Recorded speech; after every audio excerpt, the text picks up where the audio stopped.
Hi learners and aspirants, आप सभी का स्वागत है एट द रेट द गफलत के इस एक्सक्लूसिव सेशन के अंदर में। और यहाँ इस सेशन के अंदर में हम बात करने वाले हैं पूरा डिटेल के अंदर में, जैसा आपने शायद इससे पहले किसी वीडियो में नहीं देखा होगा, शायद मिलेगा भी नहीं, एंथ्रोपोलॉजी ऑप्शनल का सिलेबस। इस वीडियो का एक शॉर्ट वर्जन भी हम बनाने वाले हैं, 1.5 से 2 मिनट का। जेंजी के अंदर में थोड़ा सा एक पेशेंस की कमी आ चुकी है, अटेंशन स्पैम छोटा हो चुका है। सीरियस एस्पिरेंट आई होप मेरे साथ अगले 20-30 मिनट तक जुड़ेंगे, एक एक चीज़ को इतना डिटेल में हम पढ़ेंगे ना।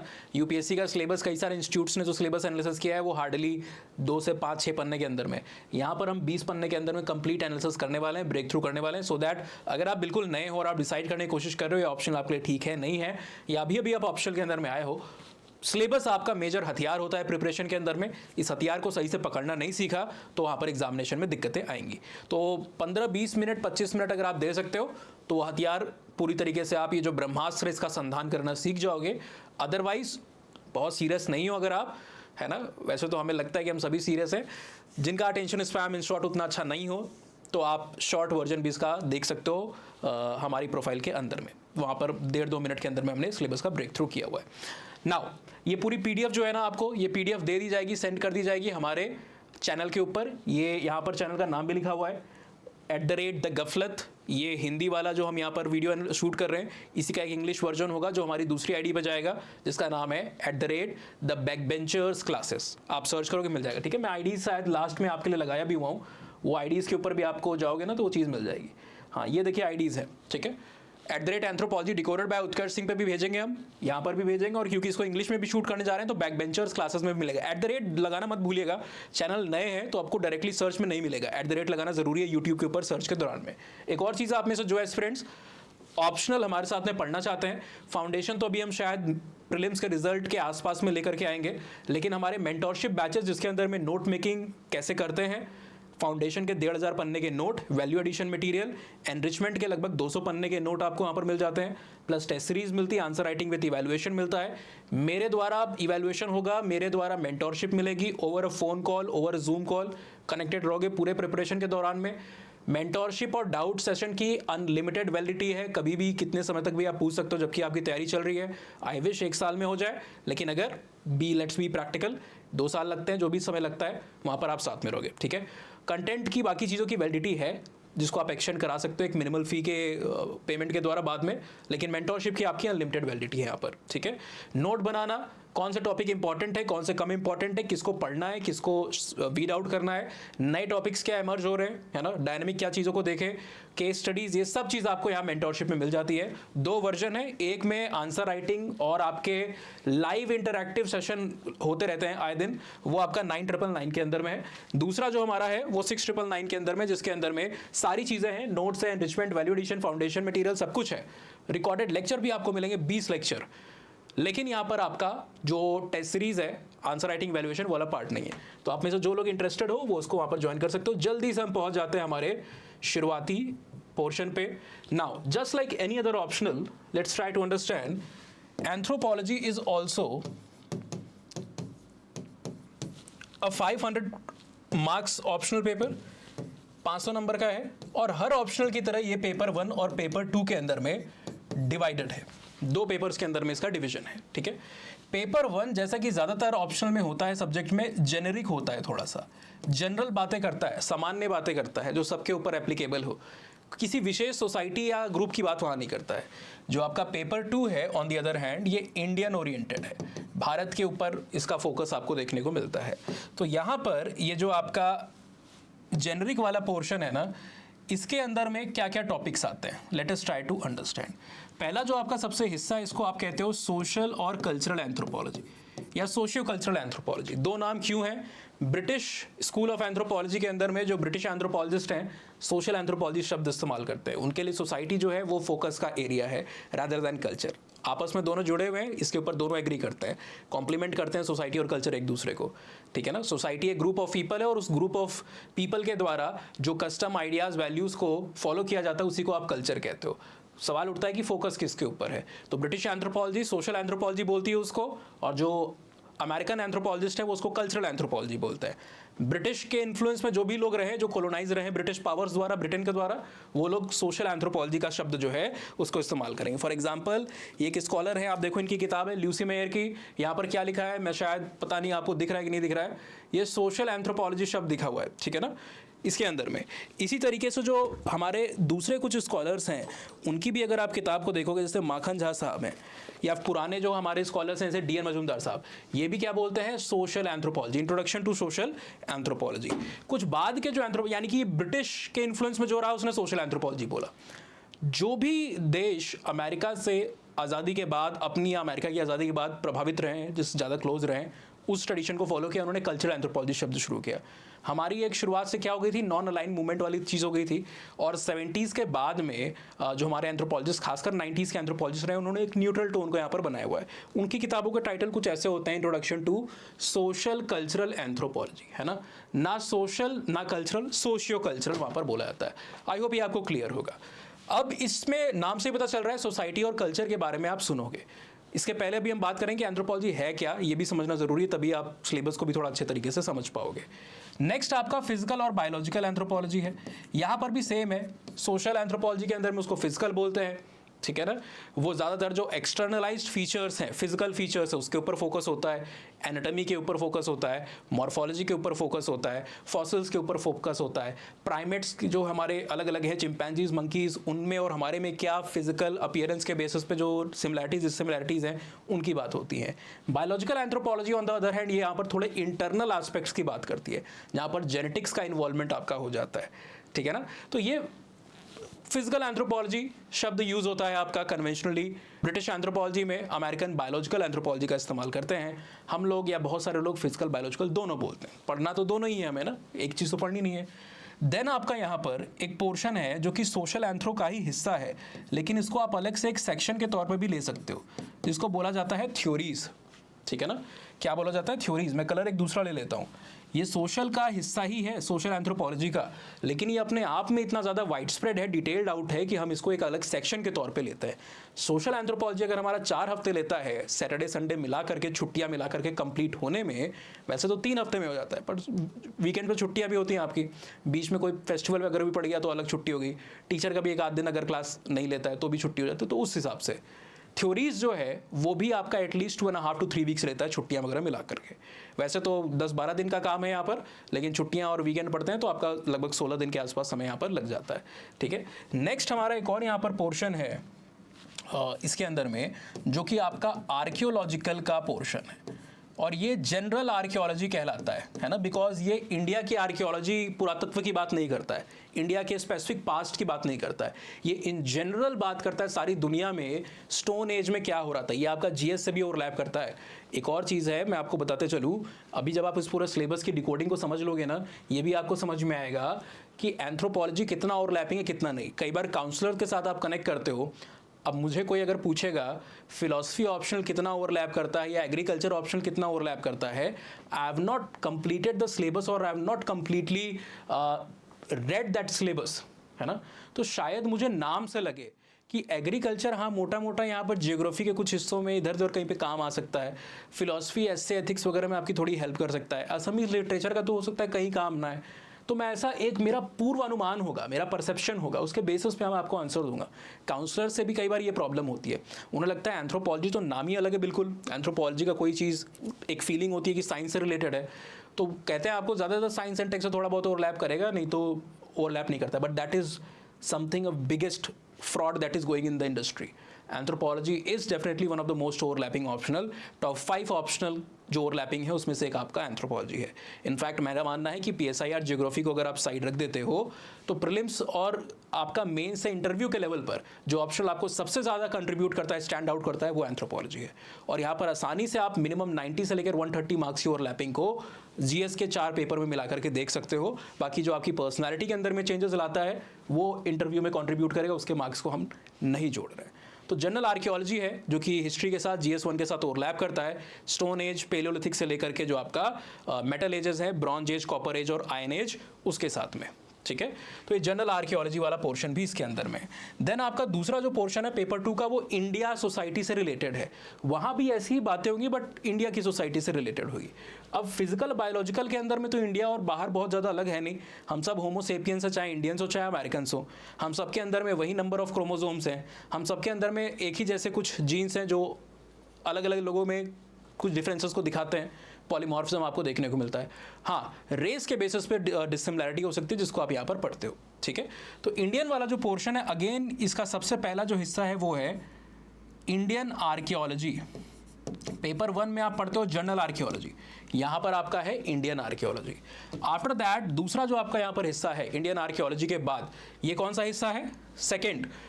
This is your Indian society, और ये आपको GS1 में भी काफ़ी हेल्प करता है, सोशल एंथ्रो भी करता है इनफैक्ट। और लास्ट में ट्राइबल इंडिया, या जिसको ट्राइबल एंथ्रो भी कहते हो। मैं ट्राइबल एंथ्रो आजकल कहना प्रेफर नहीं करता हूँ। शुरू में जब हम सब्जेक्ट के साथ में थे तो हम भी इसको ट्राइबल एंथ्रो बोलते थे, आदत थी उस समय, हमें जो बताया गया था, पढ़ाया गया था। ट्राइबल इंडिया है। ट्राइबल एंथ्रो आप बोलते हो तो लगता है कोई एंथ्रोपोलॉजी का सेक्शन है, सोशल एंथ्रो, फिजिकल एंथ्रो, नहीं, तो सेक्शन नहीं है कोई। Tribal India is itself a part of social cultural anthropology, because वहाँ ट्राइबल कल्चर्स की बात होती है। और एंथ्रोपोलॉजी में मोस्टली शुरुआत जो है वो आप देखोगे इन्हीं ट्राइबल सोसाइटीज़ की स्टडीज़ से हुई थी। सो ये जो आपका इंडियन सोसाइटी है, ये जो आपका ट्राइबल इंडिया वाला पोर्शन है, ये सब सोशल कल्चरल एंथ्रो के अंदर में आता है। इनफैक्ट अगर आप सिलेबस को हटा करके सिर्फ और सिर्फ एंथ्रो को देखते हो ना, तो एंथ्रो को डिवाइड किया जा सकता है into 4 branches, 4 major branches anthro की। सिलेबस अभी तक हम बात कर रहे थे ना एंथ्रो के as a discipline, as a subject branches की बात करें तो पहली ब्रांच है इसकी सोशल कल्चरल, दूसरी ब्रांच है इसकी फिजिकल एंथ्रोपोलॉजी या बायोलॉजिकल एंथ्रोपोलॉजी भी कहते हो आप इसको, देन आपकी आर्कियोलॉजिकल है, और लास्ट में आपकी लिंग्विस्टिक। ये इसकी 4 मेजर ब्रांचेस हैं। तो ये जितना भी आप यहाँ पर पढ़ रहे हो ना, ट्राइबल, इंडियन, ये सब सोशल के अंदर में आता है। थ्योरीज भी सोशल के अंदर में आती है, ठीक है। तो ज़्यादातर अगर आप देखोगे डोमिनेंट कौन सा है, तो आपका सोशल एंथ्रोपोलॉजी यहाँ पर दिखाई देगा नेचर वाइज, अगर आप इन सबको उसके अंदर में इंक्लूड कर लेते हो। अब हम यूनिट का ब्रेकडाउन यहाँ पर पढ़ने की कोशिश करते हैं जो आपको सिलेबस में दिखाई देगा। जैसे सोशल एंथ्रोपोलॉजी जो हमारा यूजुअली पहला सेक्शन होता है, मैं अक्सर बच्चों को कहता हूँ कि सोशल एंथ्रो की जो यूनिट है ना, सेक्शंस जो है, इसको सबसे पहले आप पढ़ो अलॉन्ग विथ यूनिट 1.1 जो कि आपकी इंट्रो वाली यूनिट होती है। ये बेस्ट कॉम्बिनेशन होता है अगर आप सिलेबस को स्टार्ट कर रहे हो तो। सेल्फ स्टडी के लिए या गाइडेंस के थ्रू भी कहीं से कर रहे हो तो प्रेफर कीजिए। कहीं पे आप अगर जा रहे हो, एडमिशन ले रहे हो और वहाँ पर आपका ये पोर्शन नहीं स्टार्ट हो रहा है तो वो बहुत आपके लिए अच्छा एक स्केलिंग नहीं होगी, ये बेटर है, ठीक है ना। हम भी कई बार बैचेस हमें मिड सेशन में स्टार्ट करने पड़ते हैं, ट्राइबल एंथ्रो से स्टार्ट हो जाता है, बट वो सूटेबल नहीं होता है बच्चे के लिए। सबसे बेटर आपकी अंडरस्टैंडिंग तभी बनेगी जब आप इस सेक्शन, इस कॉम्बिनेशन के थ्रू में यूनिट 1.1 पहला और इसके बाद सोशल एंथ्रो की जो यूनिट्स हैं वो शुरू होंगी। अब कौन कौन सी यूनिट आती हैं सोशल एंथ्रो के अंदर में? शुरुआत होती है यूनिट 2.1 से, फिर 2.2 और इसी तरीके से आगे ये पूरी की पूरी 2.3, 2.4 और 2.5। पहले यूनिट 2 के अंदर में इतना सारा तमाशा भरा हुआ है। 2.1 आपसे कल्चर के बारे में बात करता है, कल्चर क्या होता है, कल्चर के एलिमेंट्स क्या होते हैं, है ना। जैसे टाइलर साहब कहते हैं अपने बुक 1871 प्रिमिटिव कल्चर के अंदर में, culture is that complex whole which include knowledge, belief, art, moral, law, custom and any other habit and capabilities as acquired by man as member of society. Herskovits कहते हैं कि culture जो है वो manmade part of environment है, और Malinowski कहते हैं कि culture is an instrumental reality जो ह्यूमन की अलग अलग नीड्स को सेटिस्फाई करने के लिए काम करता है, ठीक है। तो ये कल्चर के बारे में फिर आप ये भी डिस्कस करते हो कि कल्चर क्या हमारे बीच में, ह्यूमंस के बीच में यूनिक है या नॉन ह्यूमन जो हमारे प्राइमेट्स हैं, चिंपैंजीज, गोरिल्लास, उनके बीच में भी दिखाई देता है। तो पहले तक तो एक ज़माने में 19th सेंचुरी तक यही माना जाता था कि हमारे पास कल्चर है, लेकिन 20th सेंचुरी में कई सारी ऐसी रिसर्चेज हुई अफ्रीका में, दूसरे इंडोनेशिया, साउथ ईस्ट एशिया, बहुत सारी जगहों पे, जिसने ये दिखाया कि कुछ प्रिमिटिव कल्चरल जो प्रोसेसेस है ना, ये प्राइमेट्स के बीच में भी है। ओरंग उटैन एक सुमात्रा के अंदर में था, बोर्नियो या सुमात्रा के अंदर में, जिसका नाम राइकास था।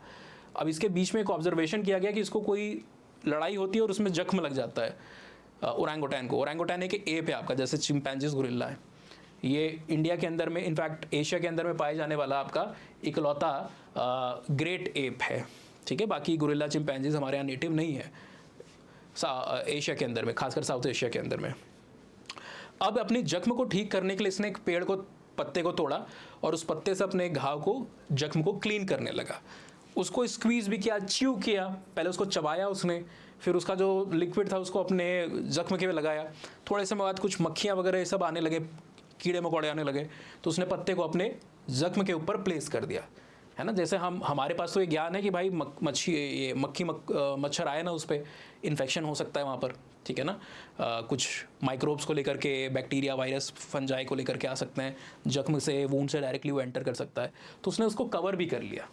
तो क्या उसको ये पता था कि ये मक्खी मच्छर जो हैं वो कुछ दिक्कत कर सकते हैं, है ना, या फिर ऐसा ही कोइंसिडेंटली इस तरीके की चीज़ थी। अच्छा, बाद में वहाँ के नेटिव कम्युनिटी से भी पूछा गया ना, जो वहाँ पे आसपास में कुछ कम्युनिटीज़ थी, ग्रुप थे, और जब उस पेड़ के पौधों को देखा गया तो ये कंसेंसस पाया गया कि मेडिकली भी उस पेड़ के पत्तों के अंदर में antipyretic, anti bacterial, anti viral, in fact anti क्या एनाल्जेसिक जो प्रॉपर्टीज़ है, पेन किलर की प्रॉपर्टीज़, वो देखने को मिलती हैं। और वहाँ के आसपास लोग भी उस पेड़ के अलग अलग हिस्सों को इस्तेमाल करते हैं, ठीक है। तो किस हद तक ये आर्ग्यू किया जा सकता है, ये सब आप यहाँ पर पढ़ते हो। कल्चर सिविलाइजेशन में अंतर क्या होता है, एकल्चरेशन, एसिमिलेशन, डिफ्यूजन जैसी प्रोसेस आप पढ़ते हो। मुगल यहाँ पर आए, वो अपनी पर्शियन, अरेबिक, वेस्ट एशियन भाषाओं को लेके आए, हमारी अपनी भारतीय भाषाएं थी, संगम होता है, उर्दू बन जाती है, भारत की one of the most beautiful languages में से एक आप कहते हो। कहीं पे वो अपने इंस्ट्रूमेंट म्यूजिकल लेकर के आ रहे हैं, हमारे पास मृदंग है, वो अपने इंस्ट्रूमेंट्स को लेकर के आ रहे हैं, मिल रहा है तो यहाँ पर एक मिक्स्ड इंस्ट्रूमेंट बन रहा है, नए इंस्ट्रूमेंट आ रहे हैं, है ना। आप आर्ट एंड कल्चर में भी पढ़ते हो, पिएट्रा ड्यूरा टेक्निक से लेकर के चारबाग जो स्टाइल है फाउंटेन्स के साथ में, ये जो आर्क टाइप के पैटर्न्स है, ये सब इस्लामिक आर्किटेक्चर आपको दिखाई देता है। तो बहुत सारा इंटरेक्शन है। ये डिफ्यूजन की प्रोसेस होती क्या है, कैसे काम करती है, एसिमिलेशन क्या है, कई ट्राइबल्स हैं वो हिंदूज की तरह दिखने लगे हैं आजकल, क्यों ऐसा हो रहा है, कैसे ऐसा होता है, ये सब आप यहाँ पर जानते हो। देन आपकी सोसाइटी वाली यूनिट आ जाती है कल्चर के बाद। ये दोनों मेन फ्रेम है इस पूरे सोशल एंथ्रोपोलॉजी का, 2.1 और 2.2। सोसाइटी में सोसाइटी होती क्या है, सोसाइटी का ओरिजिन कैसे हुआ, सोसाइटी के अंदर में जो अलग अलग कंपोनेंट्स हैं, जैसे social group, social institution, social organisation, association, और इंडिविजुअल जो सोसाइटी को बना रहे हैं, उनके बारे में पढ़ते हो। इंडिविजुअल के बीच में जो डिफरेंसेस हैं, स्ट्रैटिफिकेशन, इनइक्वालिटी, क्या इनइक्वालिटी का कोई फ़ायदा हो सकता है, ये भी आप पढ़ते हो। मेल्विन गोल्डस्टीन की थ्योरी आ जाती है वहाँ पर, sorry not Melvin Goldstein, Davis Moore की हाइपोथेसिस आ जाती है वहाँ पर, और मेल्विन टमिन जो उसको वहाँ पर काउंटर करते हैं, है ना। तो वो सब आप यहाँ पर पढ़ोगे। और भी कई सारी चीज़ें, caste system, class system, status role, बहुत सारी चीज़ें आपको यहाँ पर देखने को मिलती है। देन ये पूरा 2.3 से आगे का जो पोर्शन है ना, ये ज़्यादातर आपके सोशल कल्चरल इंस्टीट्यूशन के ऊपर फोकस कर रहा है। सोशल कल्चरल इंस्टीट्यूशन, जैसे कि आपका मैरिज एक सोशल कल्चरल इंस्टीट्यूशन है, जैसे कि आपका फैमिली एक कल्चरल इंस्टीट्यूशन है, सोशल इंस्टीट्यूशन है, जैसे आपका किनशिप जो है ना, रिश्तेदारी, नातेदारी की जो पढ़ाई होती है यहाँ पर होती है, ये आपका देखने को मिलता है। अब मैरिज में कई चीज़ों को पढ़ते हो कि मैरिज होती क्या है, क्या मैरिज की हम कोई कॉमन डेफिनेशन बना सकते हैं। चाइना में एक सोसाइटी है, नाग सोसाइटी कहलाती है, उनके बीच में तो मैरिज होती ही नहीं है। सेम सेक्स मैरिज का मुद्दा होता है कि भाई वेस्टर्नाइज्ड है, मॉडर्न सोसाइटी के एलिमेंट है। आप देखोगे तो भाई नूअर जो कि एक ट्राइब है अफ्रीका के अंदर में, सूडान के अंदर में, उनके बीच में सेम सेक्स मैरिज, और कई सारी कम्युनिटीज़ के बीच में होता है। लिव इन रिलेशनशिप लगेगा कि वेस्टर्न चीज़ हमारी सोसाइटी में आई, हटाओ हटाओ इसको भगाओ, है ना। लेकिन लिव इन रिलेशनशिप आपको गारो के बीच में जाओगे आप, ट्राइब के बीच में, या और भी कई सारी जो ट्राइब आपकी नॉर्थ ईस्ट की हैं, उनके बीच में एक टाइप ऑफ मैरिज है जिसको मैरिज बाय प्रोबेशन कहते हैं।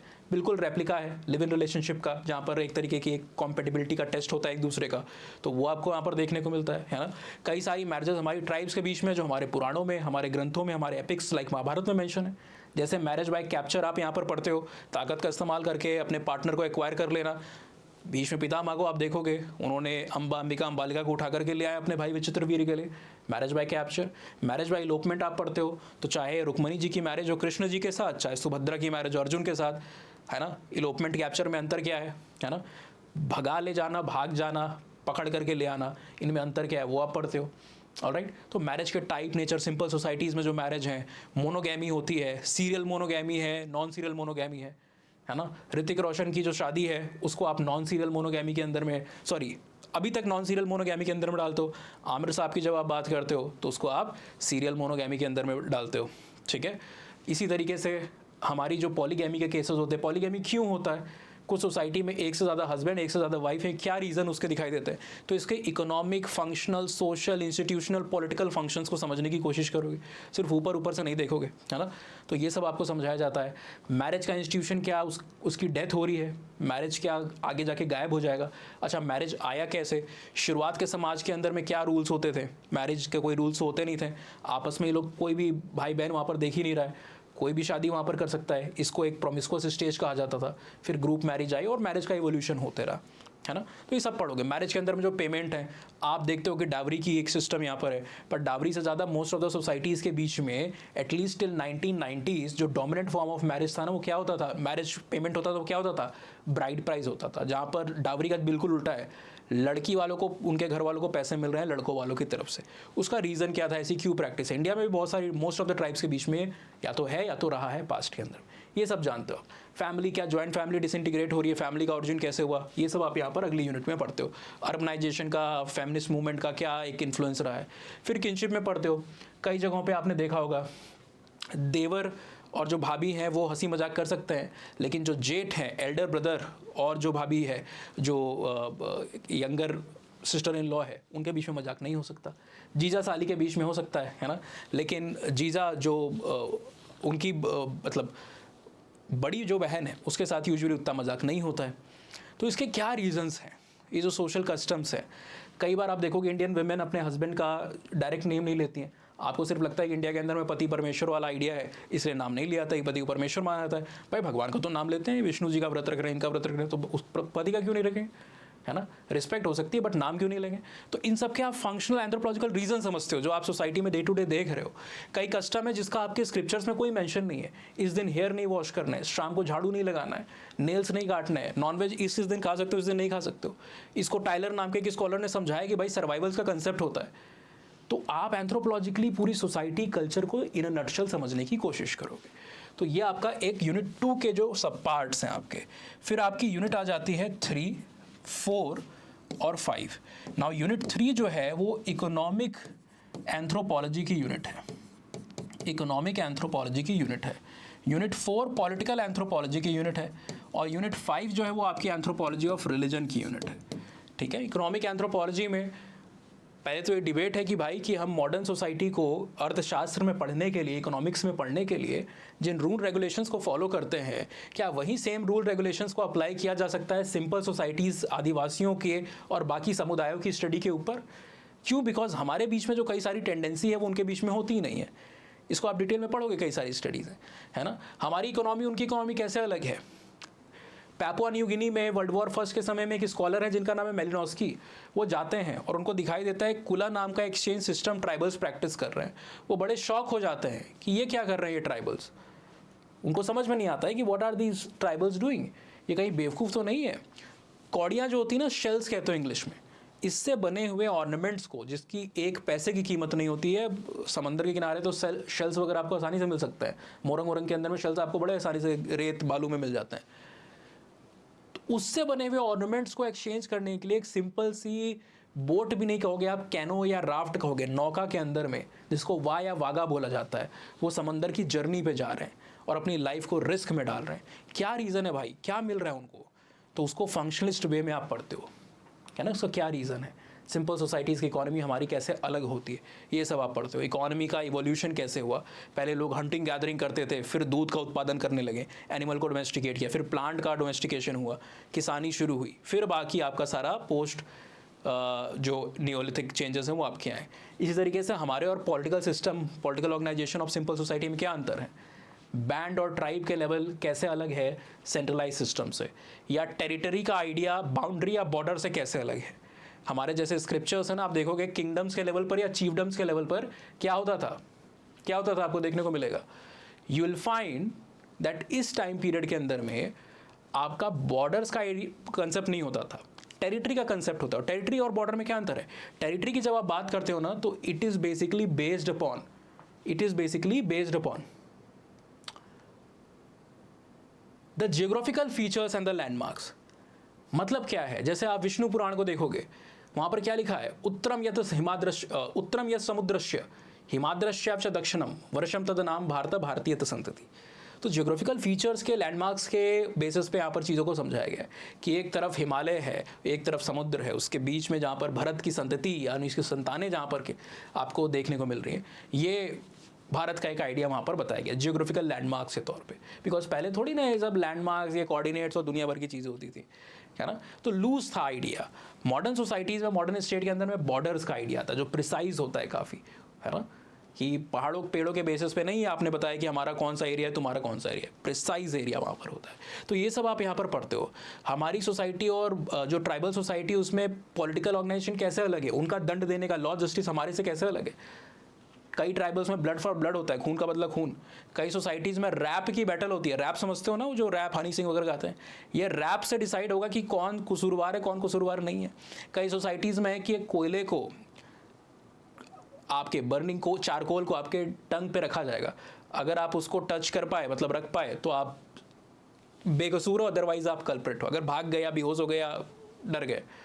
कई सोसाइटीज़ में क्या होता है कि एक किसी मेटल को या स्वॉर्ड को, है ना, बहुत गर्म किया जाएगा जब तक वो लाल हो जाए, और फिर आपको एक पवित्र जगह पे ले जाकर के उसको 3 बार जबान से टच करनी है। अब अगर आप टच करते हुए बेहोश हो गए या भाग गए डर के मारे तो भी आप गुनहगार हो। तो बड़े अतरंगी सिस्टम में आप ये पढ़ते हो, जानते हो, जो आप किसी और सब्जेक्ट में नहीं पढ़ते हो। ऑलराइट, नेक्स्ट आपका रिलीजन आया कैसे, कहाँ से शुरुआत हुई।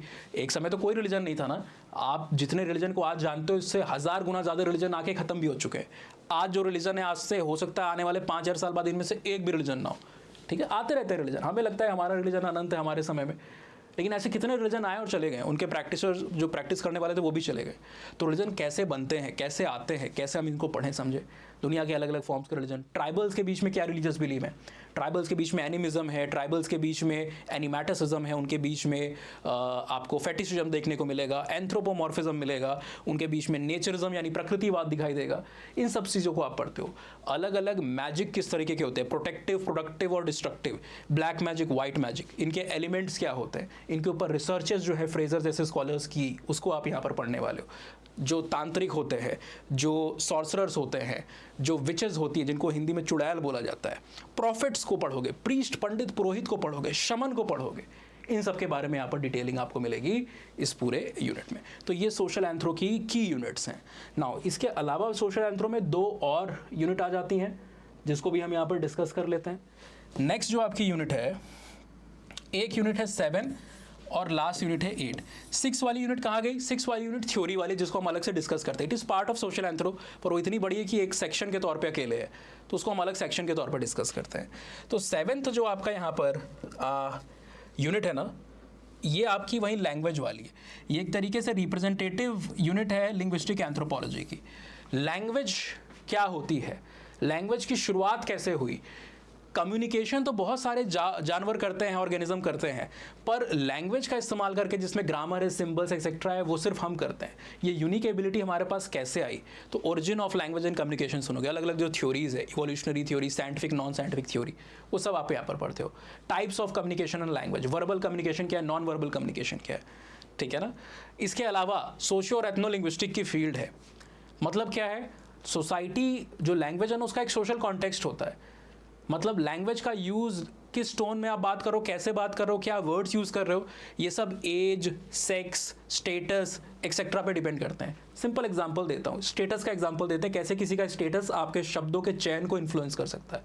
आप एक कार से जा रहे हो हाईवे के ऊपर, और वहाँ पर आप रुकते हो, मौसम अच्छा हो रहा है, मन करता है चाय पकौड़ी खाते हैं, एक दुकान पर रुकते हो, वहाँ पर डिस्ट्रिक्ट मजिस्ट्रेट की भी गाड़ी रुकती है, वहाँ पर तुरंत सर सर कहने लगोगे। या फिर आप एडवोकेट हो, कोई दिख गया वहाँ पर जज हो जाए, my lordship will you have one, तुरंत बुलाने लगो, आप भी लोगे क्या, है ना। तो जज को ऑनर फिक्स दे रहे हो, टाइटल दे रहे हो। वहीं दूसरा जो लड़का है चाय बना रहे कुछ, आप कहोगे छोटू इधर आ जा, या राजू इधर आ जा। आप जानबूझ के डिसाइड नहीं करो, आप तो उसका नाम भी नहीं जानते।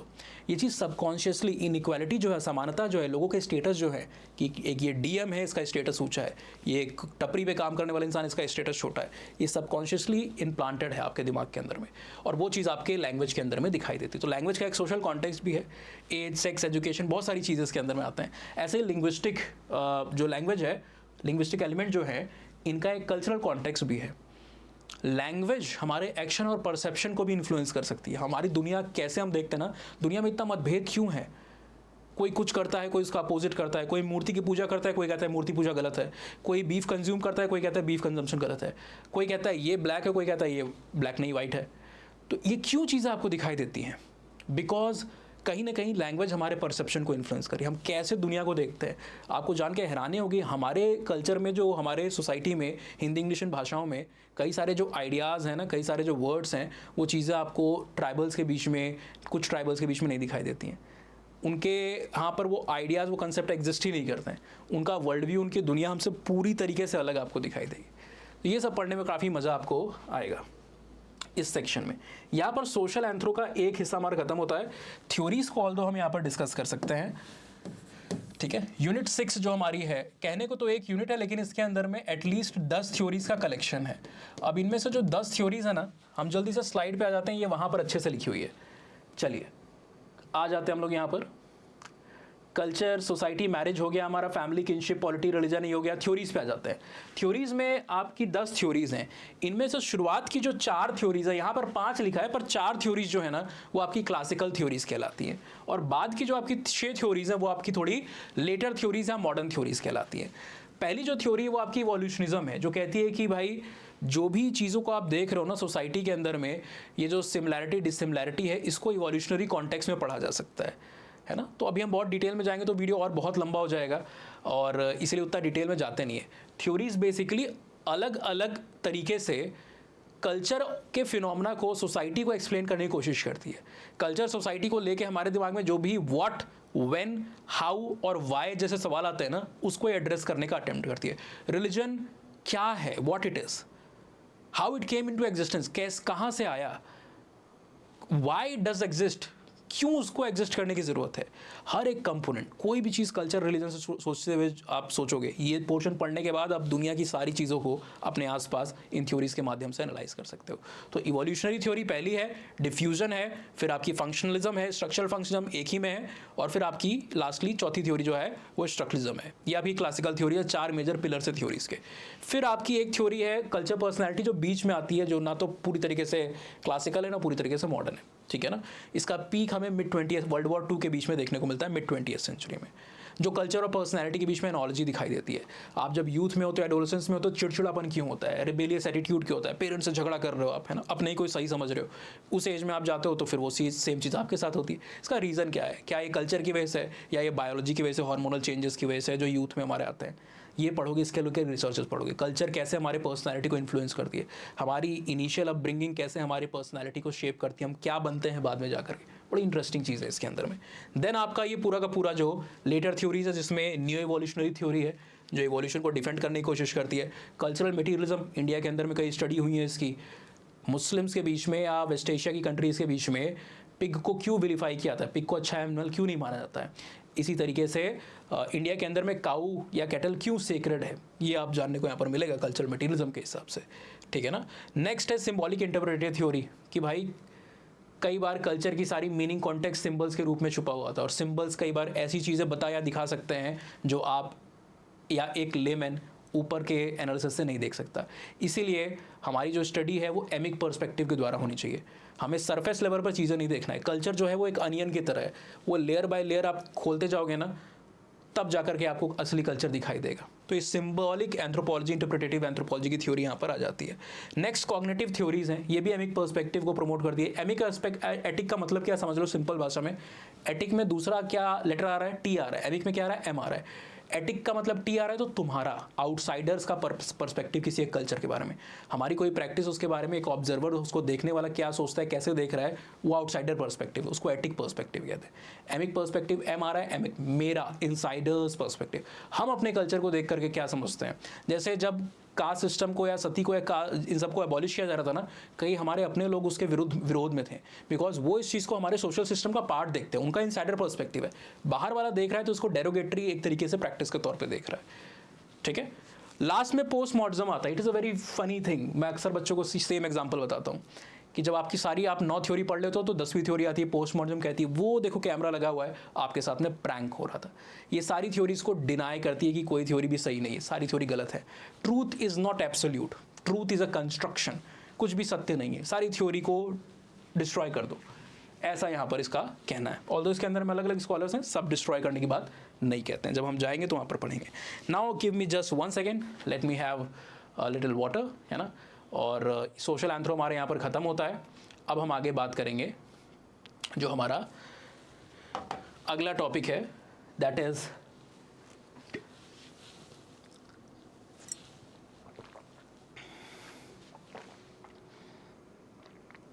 I think something is missing.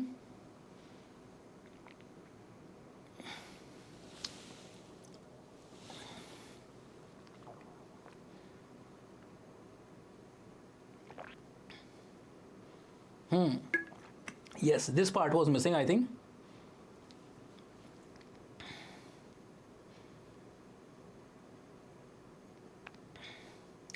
हाँ, एक चीज़ इसमें मिसिंग है, उसको हम यहाँ पर पहले ऐड कर देते हैं.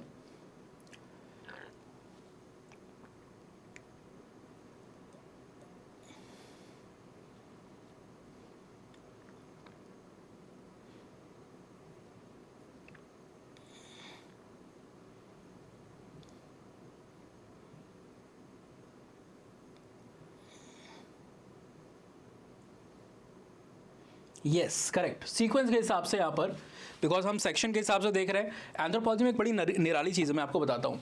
एंथ्रोपोलॉजी के अंदर में ना यूनिट्स आपकी सिस्टमैटिक वे में नहीं दी है सिलेबस के अंदर में, जो ओरिजिनल यूपीएससी का सिलेबस है. पहले इंट्रोडक्टरी यूनिट है, फिर आपकी सोशल एंथ्रोपोलॉजी शुरू होती है. सोशल एंथ्रोपोलॉजी के बाद आपकी यहाँ पर इनफैक्ट सोशल एंथ्रो आती ही नहीं है. पहले इंट्रोडक्टरी यूनिट है, फिर तुरंत आपकी फिजिकल आ जाती है.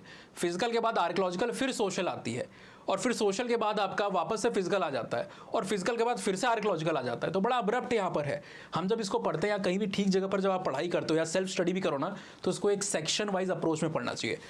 सोशल, फिजिकल, इस तरीके से सोशल थ्योरीज ऐसे करके आप पढ़ोगे ना, तो आपकी अंडरस्टैंडिंग बेहतर बनती. तो वो चीज़ हम वही मैं सोच रहा था, कहाँ गई भाई आधी यूनिट, बिकॉज मैं तो सेक्शन के हिसाब से बता रहा हूँ, यहाँ पर तो क्रोनोलॉजी के हिसाब से चीज़ें दी हुई हैं. यस, तो आपका यहाँ पर आ जाता है जो फिजिकल एंथ्रोपोलॉजी, बायोलॉजिकल एंथ्रोपोलॉजी का सेक्शन है. पहले इसके अंदर की रिप्रेजेंटेटिव यूनिट्स क्या है, मैं आपको वो एक्सप्लेन कर देता हूँ. ठीक है. फिजिकल एंथ्रोपोलॉजी के अंदर में जो रिप्रेजेंटेटिव यूनिट है, फिजिकल बायोलॉजिकल एक ही है, पर इसको हम डिवाइड करके बात करेंगे. ठीक है. फिजिकल एंथ्रोपोलॉजी के अंदर में you will find that unit 1.4, unit 1.5, unit 1.6, ये आपकी यूनिट्स आ जाती हैं. करेक्ट. 1.4 बेसिकली आपकी इवोल्यूशनरी बायोलॉजी की है, जहां पर आप 10th लेवल की या 9th लेवल की बायोलॉजी पढ़ते हो, जिसमें क्या है, डार्विन का आइडिया क्या है, इवोल्यूशन के ऊपर अलग अलग थ्योरीज क्या है. डार्विन से पहले की थ्योरी, जैसे लेमार्क की थ्योरी है, डार्विन की थ्योरी, उसमें भी कुछ कमियां थी, और डार्विन के बाद की थ्योरी, जैसे जिसको नियो डार्विनिज्म भी आप कहते हो या सिंथेटिक थ्योरी कहते हो आप. ठीक है. तो डार्विन ने क्या बताया था, नेचुरल सिलेक्शन का कंसेप्ट दिया, नेचुरल सिलेक्शन हमें समझाया. एल्फ्रेड वेलेस ने भी उनके साथ में इस चीज़ को समझाया था. देन वो सर्वाइवल ऑफ फिटेस्ट की बात तो करते हैं, लेकिन अराइवल ऑफ फिटेस्ट की बात नहीं करते हैं. वो कहते हैं कि इन्वायरमेंट में जब रिसोर्स कम होते हैं ना और लोग ज़्यादा हैं, अनार एक है पर उस अनार को चाहने वाले 100 लोग हैं, तो कंपटीशन बढ़ता है, तो स्ट्रगल फॉर एग्जिस्टेंस होगा, लड़ाई होगी, कौन पाएगा कौन पाएगा. इस लड़ाई में जो लोग फिट हैं, फिट का मतलब बॉडी बिल्डर नहीं, फिट मतलब उस कंडीशन के हिसाब से जो सबसे बेटर एडेप्टेड है, एडजस्टेड है इन्वायरमेंट में, वो सर्वाइव करेंगे, बाकी सबके सब गायब हो जाएंगे वहाँ, उस सर्वाइवल को सस्टेन नहीं कर पाएंगे. तो यहाँ पर क्या आपको देखने को मिल रहा है, यहाँ पर क्या देखने को आपको मिल रहा है, जस्ट अ सेकेंड.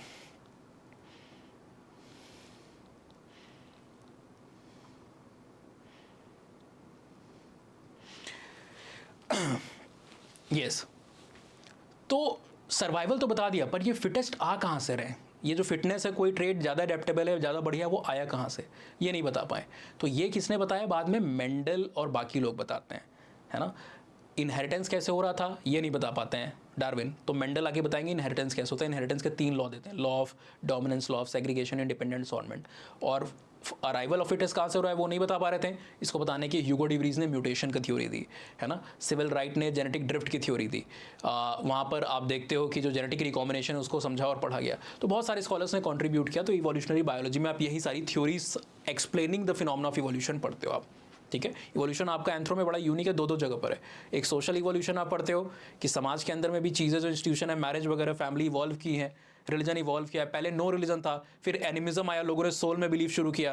फिर आपका नेचरिज्म आया, प्रकृतिवाद में बिलीव किया. पॉलीथिज्म आया, बहुत सारे देवी देवताओं में विश्वास हुआ. फिर सबसे एडवांस स्टेज जो है वो मोनोथिज्म आया, जहाँ पर इब्राहिमिक रिलीजन, जहाँ पर आपका क्रिश्चियनिटी, इस्लाम, जुडाइज्म है, जो सबसे लेट में भी आया, सबसे एडवांस वहाँ पर माने जाते हैं क्रोनोलॉजिकली. ठीक है. देन 1.5 है आपकी प्राइमेट्स के बारे में. आई होप आप में से कई लोग को प्राइमेट्स के बारे में पता होगा. साइंस बैकग्राउंड के नहीं भी हो तो भी आपको इन्वायरमेंट इकोलॉजी के हिसाब से पता होना चाहिए. कभी कभी डायरेक्ट क्वेश्चन आते हैं जो एंथ्रो में पढ़ के आप प्रीलिम्स में आंसर कर पाते हो इन्वायरमेंट इकोलॉजी से. ठीक है ना.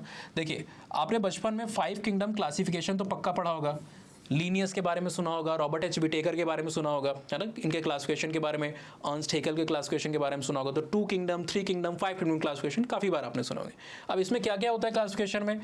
प्रोटिस्टा होता है, मोनेरा होता है, फंजाई होता है, प्लांटे होता है और एनिमेलिया, जिसको अलग से दिखा देते हैं बिकॉज हम एनिमेलिया में आते हैं। अब इसके अंदर फर्दर कई सारे सब ग्रुप्स होते हैं या टेक्सॉन या कैटेगरीज होती है, ठीक है। इसमें से एक कैटेगरी जो काफ़ी नीचे जाकर के आप पाओगे तो वो आपकी क्लास की है। और हम सबको पता है कि हमारी क्लास क्या है। ये मत कहिएगा सर एंथ्रोपोलॉजी, क्लास हमारी मेमेलिया है, हम सब मैमल्स हैं। जैसे आपकी पाइसेस होती है, एम्फीबिया होती है, रेप्टाइल्स होते हैं, एव्स होते हैं, वैसे ही हम सब क्या है, मेमेलिया है। इस क्लास मेमेलिया के अंदर में बहुत सारे ऑर्डर्स आते हैं, जैसे रोडेंशिया जिसके अंदर में रोडेंट्स आते हैं, कायरोप्टेरा जिसमें बैट्स आ जाएगा, फ्लाई करता है लेकिन है क्या, मैमल है, ठीक है ना। प्रोबिस्क्वाइडिया जिसमें हाथी आएगा, अंगुलाटा जिसमें हूव्ड एनिमल्स आते हैं, गाय भैंस टाइप के जो एनिमल्स हैं आपके, जो हॉर्सेस टाइप के हैं ना, हूव्ड एनिमल जिसको आपको दिखाई देंगे। देन आपका सिटेशिया और सिरीनिया है जिसके अंदर में एक्वेटिक और जो वाटर वाले एनिमल्स होते हैं ना वो सब आ जाते हैं, डॉल्फिन है, वेल है, ये सारे आपको आते हुए दिखाई देंगे, ठीक है। इसको छोड़ करके आपका और क्या है, अंगुलाटा की हमने शायद बात कर दी है ना, तो अंगुलाटा की भी शायद बात हो गई है। इंसेक्टिवोरा है, इंसेक्ट के ऊपर फीड करते हैं, ऑलराइट। कार्निवोरा है जिसमें पूरी cat family, lion, dog, tiger, leopard, cheetah सब आ जाते हैं। अभी एक वीडियो भी हमने बनाया था, कई लोग सोचते हैं कि cheetah is equal to tiger. एक यूपीएससी एस्पिरेंट से पूछा गया जो राजस्थान का जो स्टेट पीसेस उसमें रैंक को हासिल किया, टॉपर थी, 9th या 13th रैंक थी, और उनको ये नहीं पता था कि टाइगर जो है वो बाघ होता है, नॉट चीता। तो एक वीडियो हमने बताया जहाँ पर सबके फीचर, डिस्ट्रीब्यूशन, IUCN लिस्ट और कैसे आइडेंटिफाई कर सकते हो, चैनल में मिल जाएगा आपको, इसी चैनल पे, ठीक है। तो इसी में क्लास के अंदर में ना आपका एक ग्रुप आता है, ऑर्डर, अलग अलग ऑर्डर हम बता रहे थे अभी ना बहुत सारे, उसमें से एक ऑर्डर है प्राइमेटा। प्राइमेट के अंदर में कुछ प्रोजीमियंस आते हैं जो शायद आपको अभी नहीं पता है, बाद में पता चल जाएंगे, छोटे छोटे होते हैं जानवर, है ना, आपने कई बार देखा होगा, सर्च कीजिएगा लीमूर, लॉरिस वगैरह अगर आप देखोगे तो। देन मंकीज़ हैं, एप्स हैं, और हम और हमारे एंसेस्टर्स जैसे निएंडरथल्स, क्रो-मैग्नन एक्सेट्रा, ये सब आते हैं। तो ये पूरी यूनिट प्राइमेट के बारे में, प्राइमेट कहाँ से आए, इनका इवोल्यूशन कैसे हुआ, प्राइमेट का बिहेवियर यहाँ पर हम पढ़ते हैं। हमारे अंदर जो चीज़ों को काबू करने की है ना, चाइना के अंदर में टेरिटोरियलिटी, एक्सपेंशन, पूरी दुनिया मेरी हो जाए, सबका क्षेत्र मेरा हो जाए, ये कहाँ से आया, इसके रूट्स आप पढ़ोगे प्राइमेटोलॉजी से, राइट। हम लोग कहाँ से, हमारी उत्पत्ति हुई, ये हमारे जान पाओगे यहाँ पर। और हमारे इवोल्यूशन के अंदर में क्या क्या चेंजेस आए, जैसे सारे के सारे ज़्यादातर आप प्राइमेट्स को देखोगे ना, वो क्वाड्रपेडल होते हैं, पेड़ों पे हैं या तो ज़मीन पे हैं, तो चारों पैरों पे चल रहे हैं। हम इकलौते हैं जो आपको दिखाई देंगे दुनिया में जो 2 पैरों पे इतने अच्छे तरीके से बाइपेडल लोकोमोशन करते हैं। अब ये बाइपेडलिज्म आने के लिए हमारी बॉडी में बहुत चेंजेस आए हैं, है ना, जिसको आप यहाँ पर पढ़ते हो, changes for erect posture and bipedalism, और डायरेक्ट क्वेश्चन आता है, सिंपल पढ़ के जाते हो, लिख देते हो। ये इस यूनिट का थीम है। देन आपकी ये वाली जो यूनिट है ना, this is about palaeontology. Palaeontology में आप फॉसिल्स, रिकॉर्ड वगैरह को पढ़ते हो, तो यहाँ पे ऑस्ट्रेलोपिथेकस से लेकर के निएंडरथल, क्रो-मैग्नन और मॉडर्न ह्यूमंस, इन सब के बारे में पढ़ते हो। आउट ऑफ अफ्रीका से लेके बाकी कई सारी थ्योरीज भी आपको यहीं पे पढ़ने को मिलती है। यहाँ पर आपका फिजिकल एंथ्रोपोलॉजी लगभग समाप्त होता है और अब आपकी बायोलॉजिकल एंथ्रोपोलॉजी की यूनिट शुरू होती है, ठीक है। कहने को तो हम एक ही में पढ़ते हैं, लेकिन यहाँ पर मैं सेग्रीगेट कर रहा हूँ। शुरुआत इसकी होती है 1.7 से, फिर आपका 1.7 के बाद थोड़ा ब्रेक आ जाता है, 1.8 वो जो है वो सब आर्कियोलॉजी है, फिर सोशल कल्चर आ जाता है, ठीक है। बाद में आपका वापस से रिज्यूम होता है 9.1 के आसपास से, और 9.2 एंड फर्दर। तो 1.7 इसमें से जो है ना, ये है बायोलॉजिकल एंथ्रोपोलॉजी या बायोलॉजिकल बेसिस ऑफ लाइफ की यूनिट है, जहाँ पर आप 10th से 11th की बहुत सारी कॉमन चीज़ें जो आपने पढ़ी होगी उन दिनों में, वो आपको पढ़ने को मिलती है। सेल क्या होती है, सेल के टाइप, ये जनरल साइंस में भी आप पढ़ते हो, साइंस टेक्नोलॉजी जनरल साइंस होती है ना, उसमें भी आप पढ़ते हो ये सेल्स के टाइप्स क्या होते हैं, eukaryotic, prokaryotic, cell membrane, cell organelle, cytoplasm, nucleus, nucleus के अंदर में क्या क्या चीज़ है, क्रोमोजोम क्या है, क्रोमैटिड और क्रोमोजोम में क्या अंतर आपको दिखाई देता है, ठीक है ना, सेंट्रोमियर क्या होता है, ये सब आप समझते हो। फिर रेप्लिकेशन जैसी process, cell division, mitosis, meiosis को आप यहाँ पर पढ़ते हो। कैरियोकाइनेसिस क्या है, साइटोकाइनेसिस क्या है, वो आप पढ़ते हो यहाँ पर। अपार्ट फ्रॉम दिस आप माइटोसिस, मियोसिस बताया हमने, रेप्लिकेशन, ट्रांसक्रिप्शन, ट्रांसलेशन, ये सारी चीज़। और ये इकलौती वो चीज़ है जो बायोलॉजिकली हैवी चीज़ है। लेकिन good news for those who are not having science as a background after 10th, यहाँ से पिछले लगभग 20-30 साल में सिर्फ एक ही क्वेश्चन आया, और 2007-8 में क्वेश्चन आया था शॉर्ट नोट। 2012-13 के आसपास तो बहुत सारी चीज़ें चेंज हुई हैं हमारे पेपर के अंदर में। इनफैक्ट पहले तो एक ही मतलब 2 सब्जेक्ट होते थे, एक सब्जेक्ट की जगह पर ऑप्शनल में, तो बहुत सारी चीज़ें बदली हैं। जब से बदली हैं तब से कोई क्वेश्चन नहीं आया। 2008 में आया तो सोचिए कितने साल हो गए, 15 साल तो इधर हो गए प्लस 2-3 साल उधर हो गए, है ना, soon it will be 20 years, तो लगभग मानोगे थोड़े दिन बाद हम कहेंगे 2028 में कि 20 साल से कोई क्वेश्चन नहीं आया, तो यहाँ से क्वेश्चन आते नहीं तो घबराने की जरूरत नहीं बहुत ज़्यादा अगर आपका साइंस ना हो तो, ठीक है।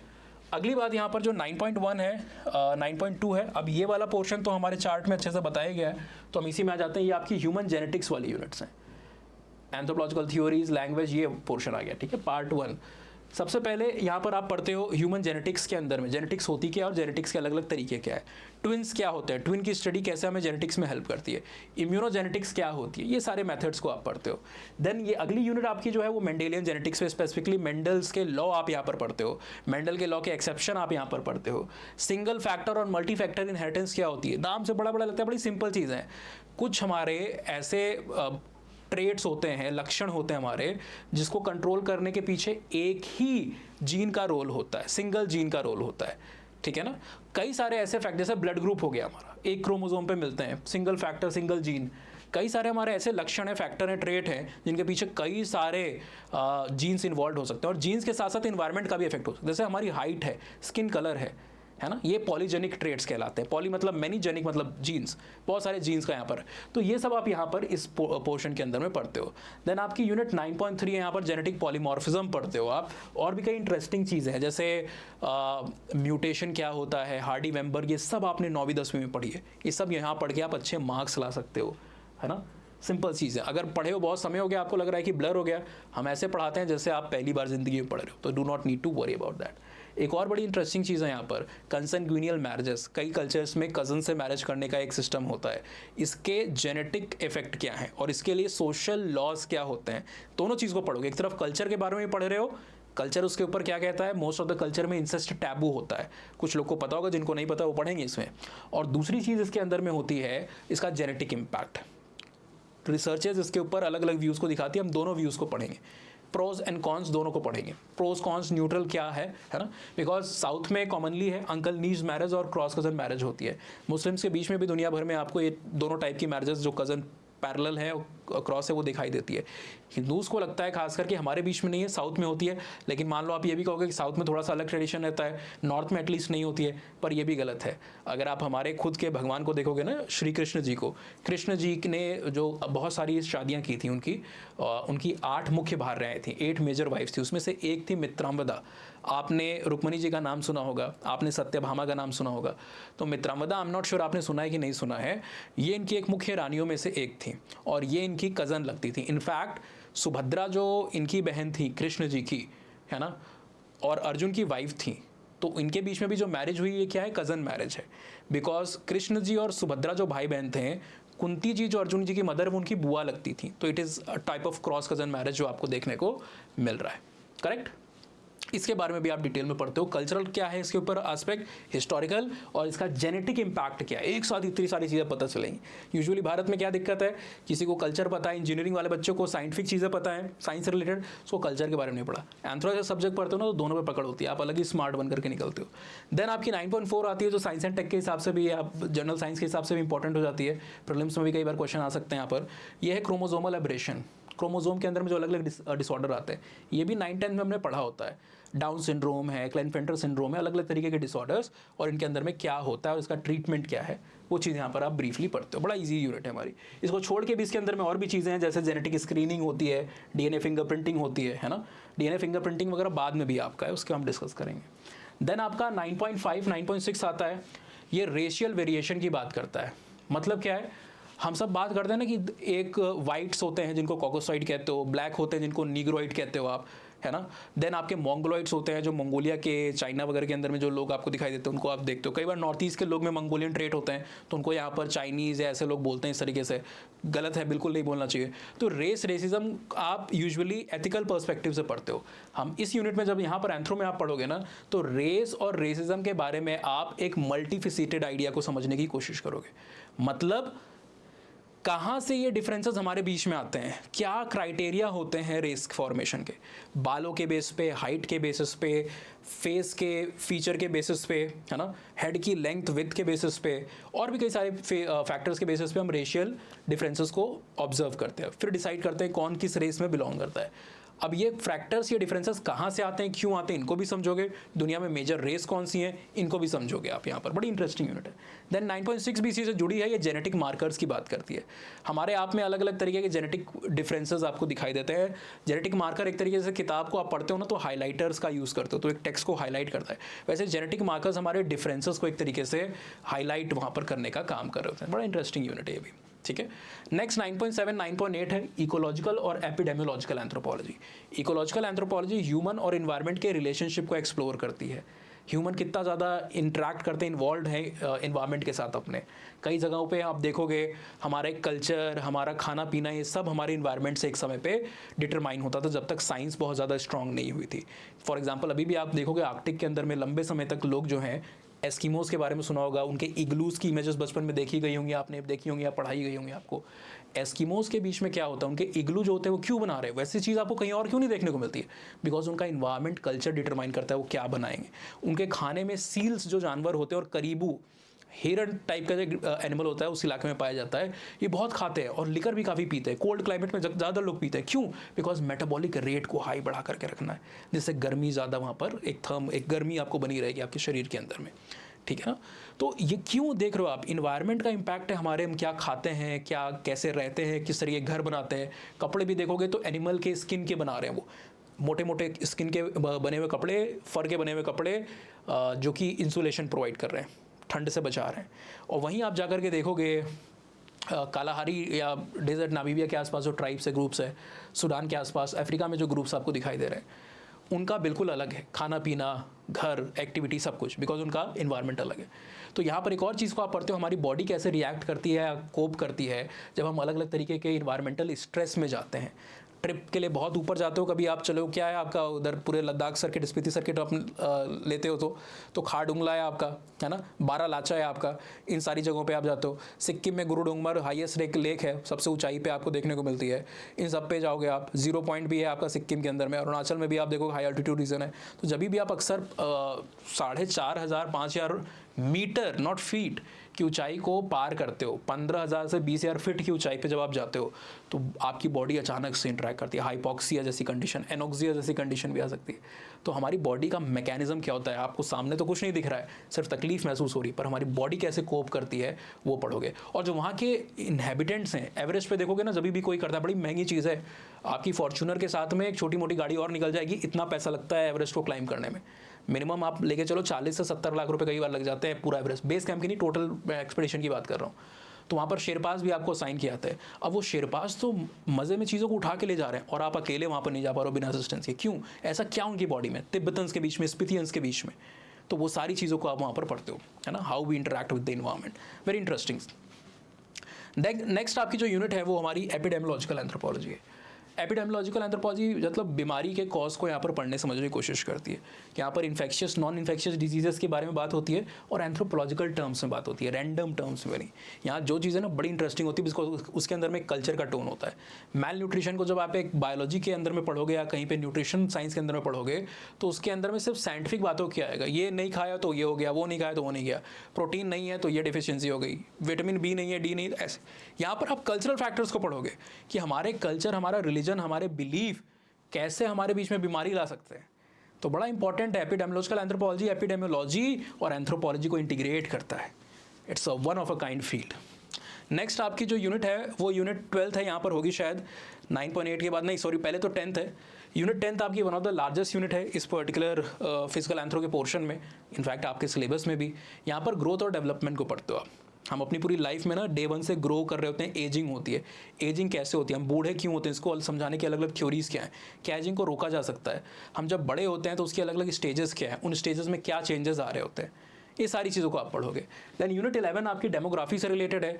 यहाँ पर मेनाक जो फीमेल्स के बीच में होता है, मेनोपॉज फीमेल के बीच में होता है, मेंस्ट्रुअल साइकिल जहाँ पर स्टार्ट हो रही है, बंद हो रही है, देन फर्टिलिटी, फेकेंडिटी, ये सब कैसे हमारी पॉपुलेशन को इम्पैक्ट करती है, डेमोग्राफिक चेंज लाती है, बर्थ रेट, डेथ रेट, ये सारी चीज़ें। एक और बड़ा इंटरेस्टिंग चीज़ यहाँ पर आपको दिखाई देगा ये डेमोग्राफिक एंथ्रोपोलॉजी वाले पोर्शन के अंदर में, कि हमारे कल्चर, हमारे बिलीफ, हमारा रिलीजन हमारे बीच में फर्टिलिटी एक्सेट्रा को कैसे इन्फ्लुएंस कर सकता है, जो बायोलॉजिकल फिनोमेना है। रिप्रोडक्शन का रेट एक्सेट्रा, ये हमारी सोसाइटी कल्चर कैसे इन्फ्लुएंस करती है, ये भी समझने को पढ़ने को आपको मिलेगा। इंटरेस्टिंग है काफ़ी ज़्यादा, ठीक है। हम गरीब है अमीर है, वो कैसे हमारे रिप्रोडक्टिव रेट को इन्फ्लुएंस करता है। लास्ट फिर आपकी यहाँ पर फिजिकल एंथ्रोपोलॉजी की यूनिट 12 जो भी आप पढ़े रहो ना, फिजिकल एंथ्रोपोलॉजी का एक एप्लीकेशन क्या है, इसमें फॉरेंसिक की फील्ड आ जाती है, डीएनए फिंगरप्रिंटिंग उसका एक एप्लीकेशन है, ठीक है ना। डीएनए फिंगरप्रिंटिंग आपको लगता है फिंगरप्रिंट है, उसमें कुछ फिंगरप्रिंट जैसा नहीं है, नाम बस फिंगरप्रिंटिंग है। यहाँ पर डीएनए एक फिंगरप्रिंट की तरह एक्ट कर रहा है, हमारी हर सेल में, हमारी हर कोशिका में हमारा डीएनए मौजूद है। आपका एक बाल कहीं भी मिल गया, आपका सलाइवा मिल गया, सेमेन मिल गया, स्वेट कुछ भी आपका है ना, स्किन का थोड़ा सा हिस्सा मिल गया, तो इसके बेसिस पे क्रिमिनल आइडेंटिफिकेशन कैसे होता है। और आजकल तो ये बड़ी हॉट फील्ड है। क्यों? आपने कोई ट्रैजिक इंसिडेंट हुआ, ये एयर इंडिया वाला, ये हस्बैंड वाइफ वाले ड्रम वाले मामले दिखाई देते हैं, ठीक है ना, सुशांत सिंह राजपूत का केस हो रहा है, और भी ऐसी चीज़ें बढ़ती जा रही है घटनाएं। तो ये सब फॉरेंसिक का यहाँ पर एप्लीकेशन होता है, कैसे आप पता करोगे, कैसे पता लगाओगे कि कौन कल्प्रिट है, किसने गलती यहाँ पर की हुई है। इसको छोड़ के भी और भी कई सारी चीज़ें, यूजेनिक्स, आजकल डिज़ाइनर बेबी बनाए जा रहे हैं। जैसे आप कहते हो ना कि हमें कस्टमाइज कंप्यूटर चाहिए, इसमें रैम इतनी चाहिए, ये जीपीयू इतना चाहिए, ग्राफिक प्रोसेसिंग यूनिट एक्सेट्रा, बच्चे बनाए जा रहे हैं, बच्चे में आंखों का कलर ऐसा चाहिए वैसा चाहिए, तो यूजेनिक्स की फील्ड से रिलेटेड है ना, उसके बारे में आप पढ़ते हो। यहाँ पर आपका फिजिकल खत्म हो जाता है। देन आपका आर्कियोलॉजिकल आता है। अब आर्कियोलॉजिकल आपका पेपर, इकलौती ऐसी यूनिट है जो पेपर 1 पेपर 2 दोनों में मौजूद है, तो इसका थोड़ा सा हम सेग्रीगेशन कर देते हैं। जो आर्कियोलॉजिकल वाला सेक्शन है ये आपका पेपर 1 के अंदर में यूनिट 1.8 है, फिजिकल एंथ्रोपोलॉजी के शुरुआती हिस्से के बाद, बायोलॉजिकल से जस्ट एक यूनिट बाद, और पेपर 2 के अंदर में सबसे शुरुआती यूनिट है 1.1, ठीक है, टू 1.3। यहाँ पर ये 1.8 में ए भी है और बी है, दो पार्ट्स में बटा हुआ है। ए पहले बताता है कि भाई होती क्या आर्कियोलॉजिकल एंथ्रोपोलॉजी, है ना, प्री हिस्ट्री के बारे में इंट्रोड्यूस कराता है, टाइमलाइन के बारे में आपको बताता है, जियोलॉजिकल टाइम स्केल को पढ़ते हो, और डेटिंग के मेथड। डेटिंग मतलब ये टिंडर बम्बल वाला डेटिंग नहीं है यहाँ पर, रिलेटिव और एब्सोल्यूट। इसमें से एक आपने सुना होगा जैसे कार्बन डेटिंग, कुछ भी होता है कहते हैं कार्बन डेटिंग करो, तो आप पढ़ोगे कार्बन डेटिंग तो सबके लिए नहीं की जा सकती, उसकी रेंज भी बहुत छोटी है, सिर्फ 40, 50, 60 हज़ार साल तक आप डेटिंग कर सकते हो। हम तो लाखों साल की स्टडी करते हैं ना, डायनासोर्स तो आज से करोड़ों साल पहले थे, तो उसकी स्टडी करते हो, तो कैसे करोगे आप? तो डेटिंग के मेथड पढ़ोगे, relative dating, absolute dating, thermoluminescence, uranium dating जो है आपकी है, पोटेशियम आर्गन है, डेंड्रोक्रोनोलॉजी है, पेलोनोलॉजी है, सीरिएशन का मेथड है ना, ये सब मेथड को आप पढ़ोगे। अमीनो एसिड रेसिमाइजेशन है, कितने सारे मेथड है पढ़ोगे आप यहाँ पर। और ये जो 1.8 का बी है ये प्री हिस्टोरिक कल्चर्स की बात करता है, यानी कि ये स्टोन एज और मेटल एज की बात करेगा। स्टोन एज को डिवाइड करेगा ये पेलियोलिथिक के अंदर में, मीज़ोलिथिक के अंदर में और नियोलिथिक के अंदर में, और पेलियोलिथिक को डिवाइड करेगा लोअर में, मिडल में और अपर में, मीज़ो नियो अपने आप में, और जो मेटल है वो CBI में डिवाइडेड है, यानी कि कॉपर, ब्रॉन्ज और आयरन एज के अंदर में, ठीक है ना। ये इसका डिवीजन आपको दिखाई दे रहा है। तो ये पूरा जनरल कॉन्टेक्स्ट में बात हो रही है, इसमें कोई इंडियन एंगल या इंडियन एस्पेक्ट नहीं है। देन आपका जो पेपर 2 आता है उसमें भी 1.1 जो है ना, ये प्री हिस्टोरिक कल्चर के बारे में बात की गई है, लेकिन यहाँ पर प्री हिस्टोरिक कल्चर में इंडियन कॉन्टेक्स्ट की बात है कि इंडिया के प्री हिस्ट्री में क्या हो रहा था, इंडिया में स्टोन एज में क्या हो रहा था, एक्सेट्रा। देन आपका 1.2 है और 1.3 है। ये 1.2 आपका यहाँ पर बात करता है अबाउट, यहाँ पर तो लिखा होगा थोड़ी जगह कम है तो हम इसी में सीधा आ जाते हैं। यस, 1.2 आपकी बात करता है भारत में मिले पेलियो एंथ्रोपोलॉजिकल एविडेंसेस, इंडिया में जो फॉसिल्स मिले हैं, नर्मदा मैन, शिवापिथेकस, रामापिथेकस, इनको जानोगे आप, इनकी पोजीशन क्या है, ये क्या ह्यूमन एंसेस्टर हैं एक समय पे माना जाता था या नहीं है, ठीक है ना, ये सब पढ़ोगे। और 1.3 में आपका एथनो आर्कियोलॉजी की फील्ड है, जो टेक्निकल है, मतलब ऐसे मैं आप एक्सप्लेन करूंगा तो आपको बहुत समझ में नहीं आएगा, समय भी जाएगा उसमें, जब हम शुरू करते हैं तब आएगा। यहाँ पर आपकी आर्कियोलॉजिकल सेक्शन खत्म हो जाता है। फिर आपका इंडियन सोसाइटी वाला सेक्शन आता है। ऐसा लग रहा है कि छोटा है आर्कियोलॉजिकल ना, तुरंत खत्म हो गया, पर है नहीं, क्योंकि इसमें बताने को बहुत नहीं। हमने आपको बता दिया प्री हिस्ट्री में आप लोअर पेलियोलिथिक से लेकर आप नियोलिथिक पढ़ोगे, लेकिन पढ़ने में समय लगता है, इसमें पूरे 3 साढ़े 3 हफ्ते, 4 हफ्ते भी लग जाते हैं कई बार। फिर आपका इंडियन सोसाइटी का सेक्शन आ जाता है। इंडियन सोसाइटी आपकी जो है ये शुरू हो रही है यूनिट 2 ऑफ पेपर 2 से, और ये खत्म हो रही है यूनिट 5.3 ऑफ पेपर 2। अब हम यहाँ पर देखते हैं क्या क्या आता है। पहली डेमोग्राफिक प्रोफाइल यहाँ पर बात होती है। इंडिया के अंदर में कौन कौन सी लैंग्वेज है, लैंग्वेज यानी लिंग्विस्टिक क्लासिफिकेशन ऑफ इंडिया, कौन कौन सी रेसेस हैं, racial classification of India, Aryans, इंडोआई, सब आप यहाँ पर पढ़ते हो। ठीक है ना। इंडिया की पॉपुलेशन की ग्रोथ और डेमोग्राफिक फीचर्स को भी यहाँ पर आप डिस्कस करते हो। फिर यहाँ पर एक स्कॉलर है जिनका नाम है LP विद्यार्थी, ललिता प्रसाद विद्यार्थी, गया स्कूल ऑफ एंथ्रोपोलॉजी या बिहार एंथ्रोपोलॉजी को बिलोंग करते हैं। इनकी एक किताब है यहाँ पर है tribal culture of India, tribal section के लिए रेलिवेंट ये किताब है। इनके ऊपर डेडिकेटेड एक यूनिट आपको दिखाई दे रही है जिसका नाम है, कहाँ गया, ये रही 3.3 सेक्रेड कॉम्प्लेक्स और NMS कॉम्प्लेक्स, ये इनकी थ्योरीज है। यहाँ पर एक सिर्फ इन्हीं के ऊपर एक यूनिट को यहाँ पर दे दिया UPSC ने। देन आपकी 3.1 है, 3.3 से पहले 3.1 और 3.2 आपको दिखाई दे रही है। 3.1 के अंदर में आपको सोशल सिस्टम के बारे में बात की गई है। इंडिया का जो ट्रेडिशनल फ्रेमवर्क है, धर्म अर्थ काम मोक्ष, आपका ब्रह्मचर्य आश्रम से लेकर के आपका संन्यास आश्रम, अलग अलग जो आश्रम सिस्टम है, फिलोसफिकल एंगल को यहाँ पर कवर किया गया। इंडियन सोसाइटी के ऋण क्या है, पुरुषार्थ क्या है, ये सब बात होती है। 3.2 जो आपका है ये पूरे कास्ट सिस्टम को डिकोड करता है। आज के समय में कास्ट का रेलेवेंस क्या है, कास्ट सिस्टम के फीचर क्या है, कास्ट सिस्टम का ओरिजिन कैसे हुआ, क्यों हुआ, ऋग्वेद क्या कहता है, ब्राह्मण मत्स्य मुख आशीत बाहुरा जनकृत और तदस्य वैश्य पदभ्याम शूद्रो अजायत। जो भगवत गीता है वो कार्मिक थ्योरी को वहाँ पर लेकर के आती है, कर्म के बेसिस पे बात कर रही होती है, ठीक है ना। मनुस्मृति से लेके बाकी सारी चीज़, तो अलग अलग कॉन्टेक्स्ट है कास्ट सिस्टम के बारे में। आप यहाँ पर पढ़ोगे उसकी ओरिजिन, कास्ट की मोबिलिटी, क्या कास्ट के अंदर में मोबिलिटी पॉसिबल है, ऊपर नीचे जा सकते हो, वो सब पढ़ोगे। फ्यूचर ऑफ कास्ट सिस्टम क्या है, और कुछ स्पेसिफिक टॉपिक है जो आप अभी नहीं समझोगे, जब वहाँ पर आप अंदर जाओगे तो डिटेल में समझ पाओगे। पूरी तरीके से कास्ट के ऊपर डेडिकेटेड यूनिट है। नेक्स्ट आपकी जो यूनिट है वो यूनिट 3.4 है। ये आपको बताती है कि भारत में जो अलग अलग रिलीजन है उनका भारत की सोसाइटी पर क्या असर है, आर्किटेक्चर में, मटेरियल के अंदर में, म्यूज़िक के अंदर में, फूड के अंदर में, कॉस्ट्यूम कपड़ों के अंदर में, है ना, इन सब चीज़ों के अंदर में। नेक्स्ट यूनिट 4 है, पूरी तरीके से इंडियन विलेज के ऊपर है। कॉलोनियल्स का क्या व्यू था, कैसे उन्होंने भारत के विलेज का एक गलत व्यू फॉर्म किया, मॉडर्न को विलेज के अंदर में क्या स्टडीज़ है, विलेज की प्रॉब्लम, ग्लोबलाइजेशन का इम्पैक्ट विलेजेस के ऊपर, ये पढ़ते हो आप यहाँ। ये 5.1 है, सॉरी 4. जो आपकी यूनिट 4 है ना, ये पूरी तरीके से इंडिया में एंथ्रोपोलॉजी के ग्रोथ और डेवलपमेंट पे फोकस्ड है, कैसे ये डेवलपमेंट हुआ। यूनिट 5.2 है, ये भारत के अंदर में अलग अलग जो लिंग्विस्टिक और रिलीजियस माइनॉरिटीज़ इनके बारे में बात करती है। माइनॉरिटीज़ कौन होते हैं, कैसे डिसाइड होता है माइनॉरिटीज़ कौन है, इनकी प्रॉब्लम्स क्या है, इनका स्टेटस क्या है, स्टैटिस्टिकली आप यहाँ पर डिटेल में बात करते हो। नेक्स्ट है आपका 5.3, यहाँ पर भारत के अंदर में अंदर से और बाहर से जो बदलाव आ रहे हैं, मीडिया, पंचायती राज, ग्लोबलाइजेशन, मॉडर्नाइजेशन, दोनों तरीके के बदलाव को, हर तरीके के बदलाव को आप पढ़ते हो। नेक्स्ट आपका जो सेक्शन है वो ट्राइबल एंथ्रो वाला या ट्राइबल इंडिया वाला सेक्शन शुरू हो जाता है। इस ट्राइबल इंडिया के सेक्शन के अंदर में basically what we talk about कि भाई ट्राइबल्स कौन है, ट्राइब और शेड्यूल ट्राइब कैसे अलग है, शेड्यूल ट्राइब और PVTG यानी कि पर्टिकुलरली वल्नरेबल ट्राइब कैसे अलग है, क्रिमिनल ट्राइब्स क्या होती है, नोटिफाइड डी नोटिफाइड ट्राइब्स क्या है, डिटेल में पढ़ते हैं हम, ठीक है। ट्राइबल वर्ड कहाँ से आई, ये आइडिया कैसे इवॉल्व किया। फिर आप पढ़ते हो कि इनका एडमिनिस्ट्रेटिव रूट क्या, अंग्रेज़ों से पहले कैसा सिस्टम था, अंग्रेज जब आए तो क्या हुआ, और अंग्रेज़ों के ज़्यादा के बाद यानी आज़ादी के बाद इनके साथ में क्या हुआ।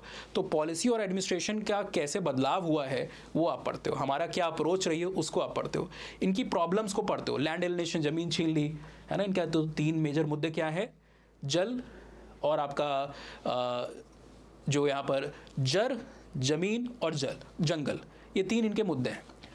तो इसके बारे में सुनोगे। फॉरेस्ट राइट एक्ट आए, इनका जो राइट था, ट्रेडिशनल राइट, जंगलों से में रहते थे वो छीन लिया गया इनसे, जेल कर दिया गया अगर जंगल में मिल जाते थे, इनके जानवर अगर पकड़े जाते थे जंगल में ग्रेजिंग करते हुए उनको वो पकड़ लेते थे। तो ये सारी चीज़ डिटेल में यहाँ पर इनकी प्रॉब्लम्स वगैरह का होता है। डेवलपमेंट क्या किया गया, land acquisition act etcetera, all thing pertaining to tribals A to Z यहाँ पर आपका कवर होता है। और इस तरीके से आपका पूरा एंथ्रोपोलॉजी का एंड हो जाता है। ये PDF आपको यहाँ पर मिल जाएगी। अच्छा, कुछ यूनिट्स है जो रह गई यहाँ पर, जो मैंने आपको शुरू में बताई थी। 1.1 देखिए हमने बात की थी, लेकिन आपको याद होगा 1.2 और 1.3 हमने यहाँ पर डिस्कस नहीं किया था, है ना। क्यों 1.2 और 1.3 जो है ना, ये भी इंट्रो वाली यूनिट है, लेकिन मैं अक्सर कहता हूँ कि इस यूनिट को आप सिलेबस के एंड में पढ़ो। सिलेबस के एंड में क्यों पढ़ो, because they are about branches of anthropology and relevance, scope and application of anthropology. तो जब तक आप पूरा एंथ्रो पढ़ नहीं लोगे तब तक आप क्या बताओगे कि भाई सारी ब्रांचेस में क्या क्या पढ़ा जाता है, या एंथ्रोपोलॉजी का स्कोप या रोल क्या है। पूरा पढ़ने के बाद ही तो बताओगे, पढ़ने से पहले कैसे बता दोगे आप। उसके पहले अगर बता रहे हो तो मतलब रट्टाफिकेशन किया है। तो it is better to read 1.2 1.3 towards the end of the syllabus. 1.1 को आप पढ़ सकते हो बिकॉज वो इंट्रोडक्शन देता है, एंथ्रोपोलॉजी है क्या, ये सारी बातें। अब एक लेक्चर हम इसके बाद लेकर के आएंगे। इस चैनल को आप फॉलो कर लो, दूसरों के एस्पिरेंट्स के साथ में भी आप शेयर करो। कमेंट में भी बताओ आपको डिटेल एनालिसिस कैसा लगा। शॉर्ट वर्जन भी इसका मिलेगा।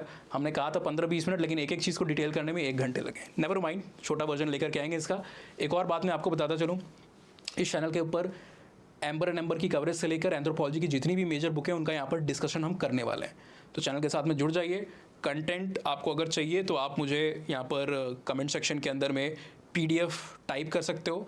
मैं आपको रीच आउट करके DM करके आपसे ईमेल ID आपसे ले लूँगा और आपको ड्राइव का लिंक दे दिया जाएगा। ठीक है, जिनके जिनके मैसेज आए रहेंगे उनको वहाँ पर ड्राइव लिंक प्रोवाइड कर दिया जाएगा। आप PDF फाइल्स को एक्सेस करोगे। ये इस वीडियो की बात नहीं हो रही है, इस कंटेंट की बात नहीं हो रही जो हम अपलोड करते रहेंगे, कोर्स कंटेंट, कई सारे फ्री कंटेंट आपको यहाँ पर दिए जाएंगे। अगले वीडियो में व्हाट इज़ एंथ्रोपोलॉजी ये हम यहाँ पर डिस्कस करेंगे। देन एक वीडियो आएगा जहाँ पर बुक्स एंड रिसोर्सेज की यहाँ पर बात होगी।